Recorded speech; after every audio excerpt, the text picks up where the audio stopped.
One of the big robot figures that I've never talked about is Transformers.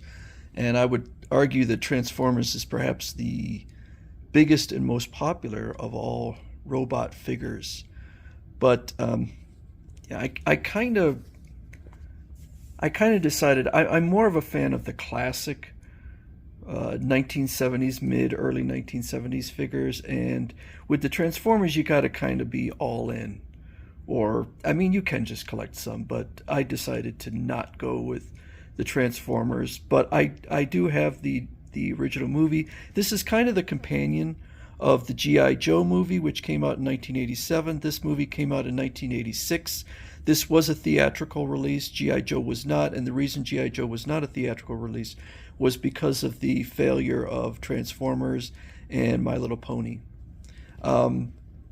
So the Transformer figures can come in a wide variety, a wide range of prices, from just probably like $4.99 up to thousands of dollars. So, which is more than I've ever spent on a figure. These are a couple that I had when I was a kid. Couple of Constructicons that I've owned since then. I had more. I had, or I still have, a Shockwave, which unfortunately is damaged, and Starscream. So this movie came out as the series was being shown. I don't remember what. Maybe it's after the first season or something. It takes place 5 years later. Even that series took place in the future. So the movie came out in 2006. This movie is set in 2005, and I guess the original series then must have been set in 2000. I would say that looking back, the Transformers movie was significantly more successful than G.I. Joe, and I would say that the main reason is because the ideas in the Transformers the movie were adopted into the Transformers mythology, whereas the ideas in here, such as Cobra-La and Globulus and things like that, Cobra Commander being some other non-human creature, they were all, as far as I know, just tossed out. Whereas here, you could see on the cover there, the robot in front is Ultra Magnus, and where the where the heck is Hot Rod? So I don't even see. Oh, I guess that's Hot Rod there, way in the back, which is weird because he's kind of the centerpiece of the film. And so there are some parallels between this and G.I. Joe. In G.I. Joe, this is Lieutenant Falcon, which they wanted to take over as the leader. In here, it was teased that Ultra Magnus would take over. Ultra Magnus was introduced in this, I believe he was introduced in this movie. He's basically another truck. And one of the big things that caused a change in the G.I. Joe movie was the death of Optimus Prime. So I guess a lot of kids were very upset that Optimus Prime died, and a lot of different characters died. Up here is kind of a list of the characters, and so you see Starscream, Ironhide, Jazz, Optimus Prime, all sorts of characters died, and legitimately died, as in they weren't intended to come back. And one of the reasons was because Hasbro had a lot of control over the writing, and they wanted to kind of wipe out the Transformers and start over again. To sell more toys. And I know that was kind of the big complaint with G.I. Joe and Transformers, was that they were basically just extended commercials. The TV show was a 22-minute commercial. The movie's an hour, 90-minute commercial. And I think that's both fair and unfair, because they were never, like, just take this movie, for example. They were never explicitly saying, here's toys, go buy them. They were just showing characters, and if you want to go out and buy the toys that go along with it, then that was your business. So, and just because Hasbro had a lot of influence, which I know the writers were not happy about that, just because the Hasbro had all this influence doesn't mean they created a bad story. So this movie definitely aged well. So when it first came out, the reviews were not that great, but they have improved over the years. People found it very dark, depressing, particularly the death of Optimus Prime. And the death of Optimus Prime had such a negative reaction that when they were intending to kill Duke in G.I. Joe, they decided to just put him in a coma instead because they didn't want another. And I don't think people would have reacted nearly the same to the death of Duke as they did Optimus Prime. So you got the impression that Ultra Magnus was going to take over. And I'd say the main character in this is actually Hot Rod. And when I started watching this movie again for the first time in many years, I was under the impression, or my memory was that Hot Rod was kind of a immature, maybe a bit emotional, and that he would have a story arc so that he would work his way up and until he becomes the leader of the Transformers. And I was wrong, because actually he's pretty serious and effective right from the start. Unlike Lieutenant Falcon, who made a huge mistake at the when he's first introduced. Hot Rod was actually a lot better than I remembered. Even though Hot Rod was supposed to be the heir apparent to Optimus Prime, not too many people were interested in that. But the character is still used and popular, unlike, as I said, many of the characters in G.I. Joe. I was a little surprised when I was looking at the credits rolling at the beginning that Eric Idle had the top billing. Eric Idle was part of Monty Python, brilliant actor, but I thought maybe they were putting him in alphabetical order, but they're not. But I'm like, really? He's going to get top billing over Orson Welles and Leonard Nimoy and other actors? But they so distorted his voice that it was kind of pointless. So at the beginning of the movie, the Decepticons launch an attack on Autobot City, and it's actually Hot Rod who first detects that it's an attack.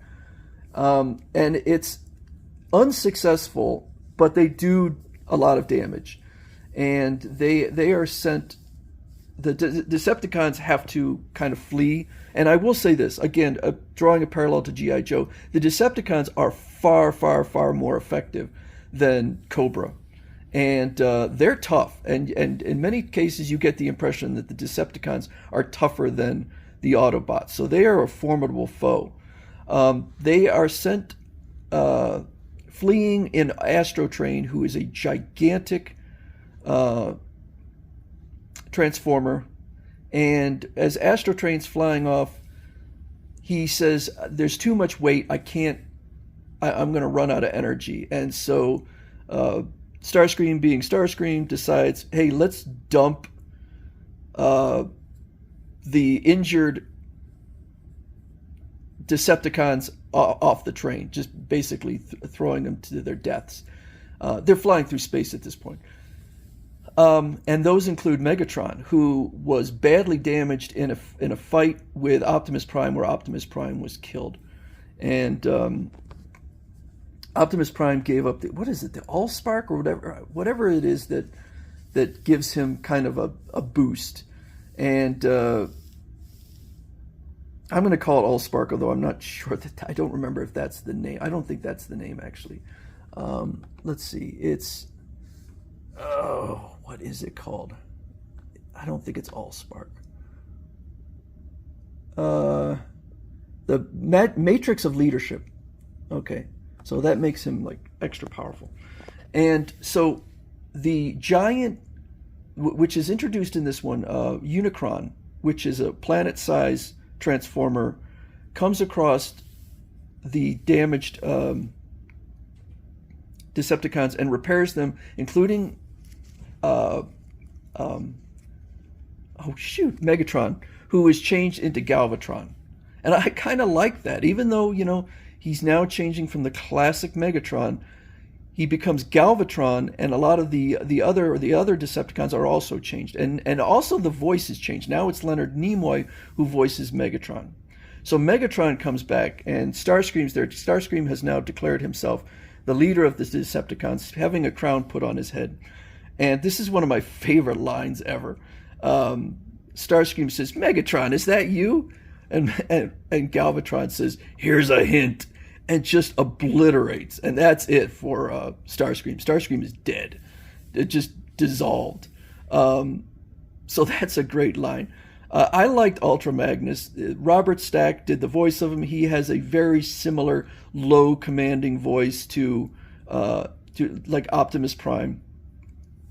And I think he was a good leader in that time. So I enjoyed that. The part of the movie that I enjoyed, I would say the least, I thought the Junkyard Planet was a fine idea, but there is a part in there where there's a kind of a battle, and they played "Dare to Be Stupid" by Weird Al Yankovic, who was very popular at the time, and it's just embarrassing because it's just so out of place and stupid, and it's like a sore thumb in the whole movie because I just thought it was terrible in a movie where there's a lot of good stuff going on.